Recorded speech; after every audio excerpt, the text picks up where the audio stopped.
बाबा जी, मेरा एक सवाल था। मेरा ही क्या, जो भी मतलब जनता देख रही होगी, जो भी पब्लिक देख रही होगी, सबके मन में कभी न कभी ये सवाल ज़रूर उठता होगा जो आज हमारे मन में सवाल उठ रहा है।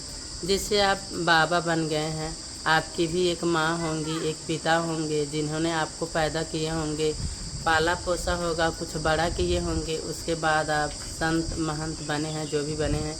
क्या कभी उनकी ममता नहीं आती है? माता तो सदा ममतामयी होती ही है।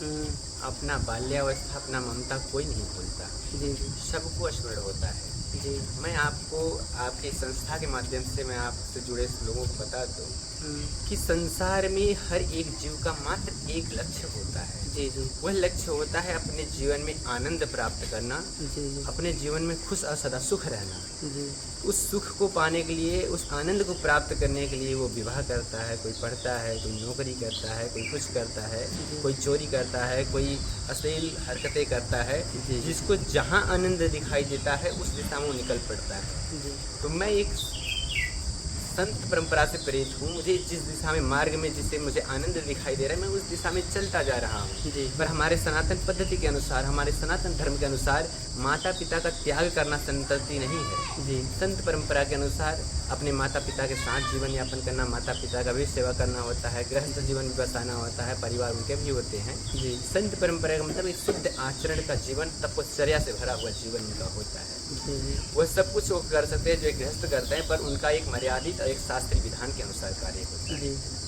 तो इस अनुसार अभी हम एक साधना में लगे हुए हैं, जी जी माता के साधना। अब इसमें आप अनेकों साधु संत ऐसे देख रहे हैं जो सिद्धियां प्राप्त किए हुए हैं।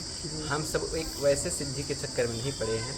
हम सब वह सिद्धि प्राप्त करना चाहते हैं जो दुर्लभ होती है। जी जी तो अब उसके लिए हम आप कुछ कहेंगे नहीं, क्योंकि सब गुप्त होता है। जी जी यह वन देवी आदिशक्ति परमम्बा दुर्गा माता आपके सामने विराजमान हैं, जी जो संहारकारिणी हैं, संहारक हैं। शेर पे सवार माता का विग्रह है। जी जी माता 8 भुजा रूपी, जिसे 8 भुजे कहा जाता है, अष्टभुजी माता दुर्गा, जी। तो ही आपके सामने इसमें विराजमान है माता। इस क्षेत्र में ऐसी मान्यता है, अनेकों साल तक माता ने अखंड राज किया है। जी जी माता ऐसे रहती थी, पर इस जंगल में न जाने कितने भक्तों ने माता का दर्शन किया है, जी जी कितने भक्तों का मनोरथ पूर्ण हुआ है। जी जी पर अब माता को एक स्थापित रूप दिया गया है, माता को एक स्थान दिया गया है जहाँ माता को मूर्तिमान में यहाँ पूजा किया जाता है। जी जी। बस मैं अपनी वाणी को करता हूँ। बाबा, एक बात हम और पूछेंगे। हम ये बात आपका दिल दुखाने के लिए नहीं पूछेंगे, बस ऐसे ही पूछेंगे। हम भी जानना चाहते हैं। जैसे आप बाबा इधर देख रहे हैं कि मोबाइल आप चलाते हैं ना, वैसे आजकल के डेट में तो सब मोबाइल चलाते हैं, सब सोशल मीडिया पे वीडियो डालते हैं। जितने भी साधु संत महंत जी जो भी हैं, सब वीडियो डालते हैं। क्या इस फ़ोन से आप अपने घर, फैमिली, परिवार से बातचीत करते हैं? जी बिल्कुल, आवश्यकता पड़ती है घर पे हमें संपर्क करने की, या घर वाले हमसे संपर्क करते हैं।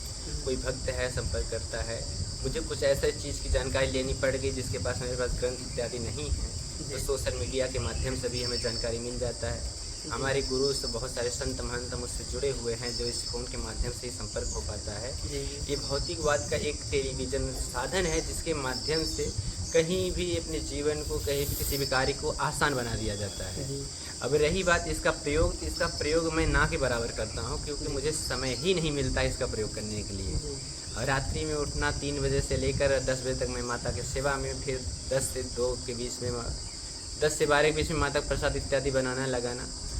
3 घंटे मुझे समय मिलते हैं, उसमें भी मैं अध्ययन का समय निकाल लेता हूँ। मुझे अध्ययन करना बहुत अनिवार्य है। अब उसके बाद फिर मैं 3 बजे माता का मंदिर खोल देता हूँ, फिर यहीं बैठ के माता के सामने बैठ के अध्ययन करता रहता हूँ। जी हाँ, कभी काल के मेरे विचार उब जाते हैं तो मैं फ़ोन के माध्यम से किसी अच्छे संत का कोई न कोई कथा, प्रवचन, गीत, भजन लगा के इत्यादि मैं उस पर थोड़ा समय बिता लेता हूँ। जी। बाबा, जैसे एक सवाल ये था, जैसे जब आप छोटे रहे होंगे या फिर कितने बड़े थे जब आपके मन में विचार आया कि मैं साधु बनूं?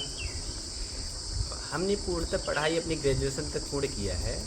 ग्रेजुएशन करने के तत्पश्चात हम इधर संत की दिशा में मुड़ गए, और ये हमारी अचानक से मुड़ना नहीं हुआ है। जी जी ये हमारे मन का विचार तो हमारी बाल्यावस्था से ही था, जी जी पर हमारे क्षेत्र का माहौल, माता पिता का इच्छा था कि हम पढ़ें, जी। तो उन्होंने हमें ग्रेजुएशन तक पढ़ाया। उनकी इच्छा थी कि और हम पढ़ें, पर हमारे विचार में अच्छा बाबा जी, ये ग्रेजुएशन क्या होता है? ये चीज़ ग्रेजुएशन कहे तो एक डिग्री होती है, जो जी। इसे हाई स्कूल 10वीं कहते हैं, इंटरमीडिएट जी जी 12वीं कहते हैं, 11वीं 12वीं हो गई।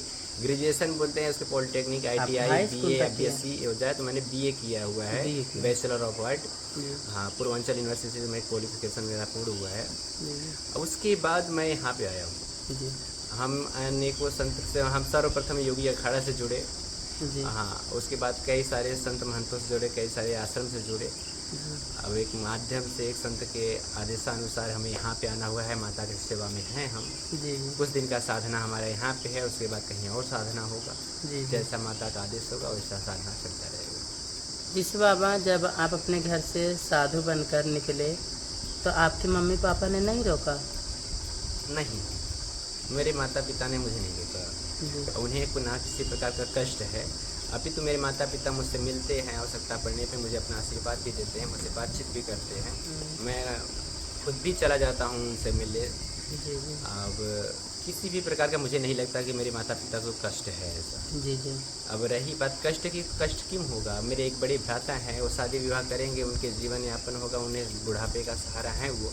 अगर वो नहीं भी सहारा देता है तो हम हैं ना उनके लिए। जी जी ऐसा तो नहीं है कि हम संत हैं या साधु हैं तो माता पिता का सेवा नहीं कर सकते। जी जी। हम जहाँ रहेंगे तहाँ उनका सेवा करेंगे, वहीं उन्हें रखेंगे। अच्छा बाबा, आप यहाँ पे हैं, ये थोड़ा बहुत सुनसान इलाका भी लग रहा है, यहाँ पे आपको किसी प्रकार का दिक्कत वगैरह नहीं होता है?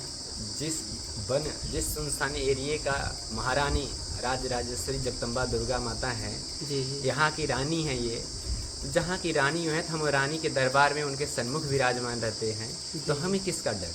जी हमारा रक्षण, हमारा संरक्षक करने वाला परमअम्बा जगदम्बा है। हमें किसी का डर नहीं है, हमें किसी की चाहत नहीं है।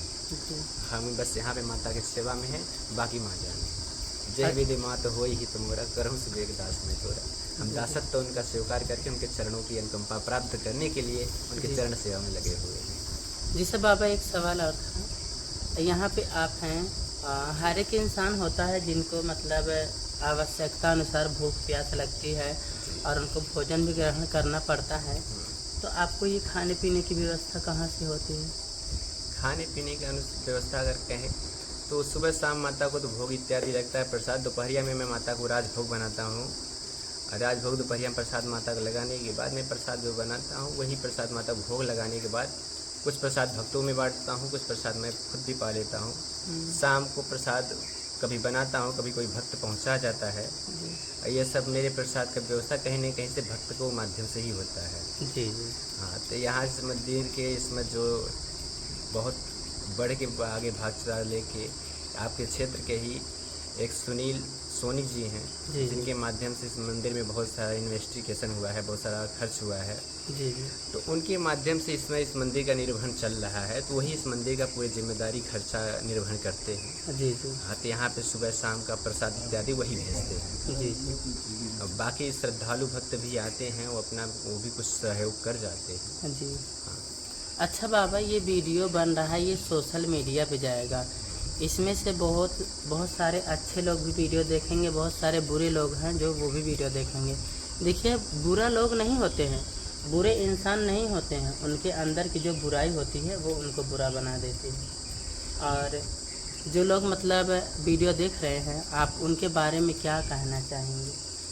ये वीडियो देख रहे हैं तो उनका परम सौभाग्य है कि वो ऐसी बात देख पा रहे हैं, उनको एक संत का विचार महसूस हो पाएगा। जी पर हम अपने आप को तो बहुत सौभाग्यशाली समझते हैं कि हमें माता का सेवा करने का अवसर मिला। पर वो जो बुरे हैं, बुराई का अगर प्रतीक कहा जाए तो कोई बुरा नहीं होता है। बुराई उसके अंदर उसके माहौल और उसके सिचुएशन माहौल के अनुसार आता है। जी कभी कभी कुछ ऐसी विषम परिस्थितियाँ बन जाती हैं जिससे इंसान बुरा बन जाता है। कोई भी इंसान बुरा पैदा नहीं होता है, माहौल के अनुसार वो बुरा बन जाता है। जी जी तो वो बुरा व्यक्ति भी अच्छा हो सकता है, अच्छा व्यक्ति भी बुरा हो सकता है। ये अच्छाई बुराई परिवर्तन होने का कोई सुनिश्चित समय नहीं होता है। जी। कुछ अपने हिसाब से आप हमारी जनता को, पब्लिक को कुछ संदेश देना चाहते हैं तो बोल दीजिए।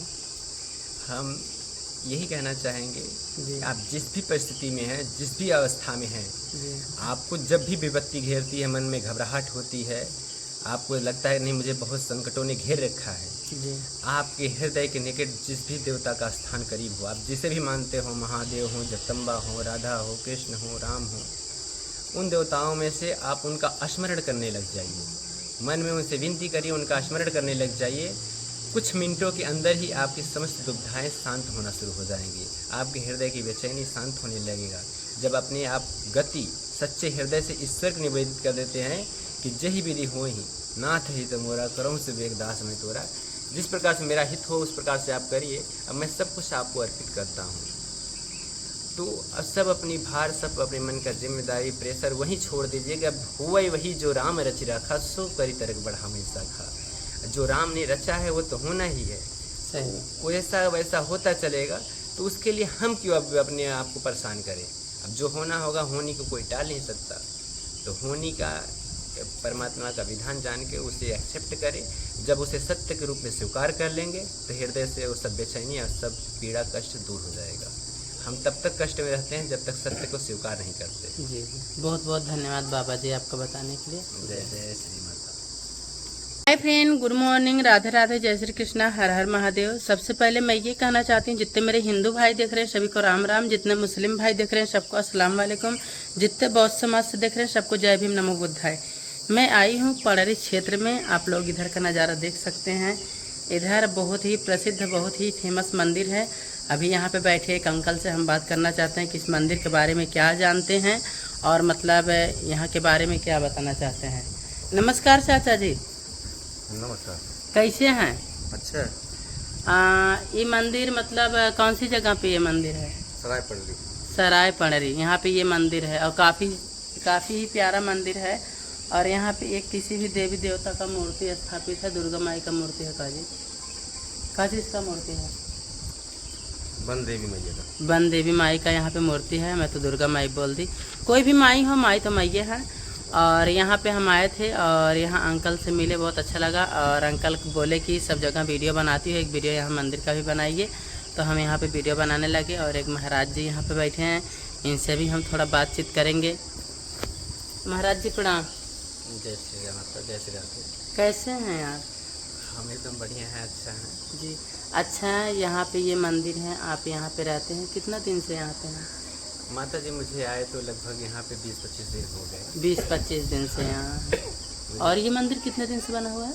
1 साल हो गया। 1 साल हो गया। लगभग 1 साल इस मंदिर को होने जा रहा है। यह मंदिर का स्थापना दिवस आषाढ़ शुक्ल पक्ष नवरात्र के पंचमी तिथि को स्थापित दिवस है, जो माता का बहुत ही धूमधाम से, बहुत ही उत्सव के साथ माता का पूर्ण स्थापना दिवस मनाया जाएगा। जी जी। यहाँ पे हवन इत्यादि, नवचंडी यज्ञ इत्यादि का अनुष्ठान किया जाएगा जी और अनेकों ब्राह्मणों को बुलाया जाएगा। बहुत सारे संत महंत आएंगे यहाँ पे। जी। यहाँ पे अच्छे से भंडारा इत्यादि भी चलेगा। जी। उसके तैयारी में सब लगे हुए हैं। इस स्थान पे माता का यह स्थान जो है परम सिद्ध दिव्य स्थान है। जी जी। इस स्थान की ऊंचाई के लिए भक्तों को यहाँ पे जोड़ना, उन्हें आमंत्रण करना हमारे लिए एक सौभाग्य की बात है। हम उन सबको बुलाएंगे। यहाँ पे कार्यक्रम बहुत दिव्यता से, बहुत भव्यता से पूर्ण करवाएंगे। अच्छा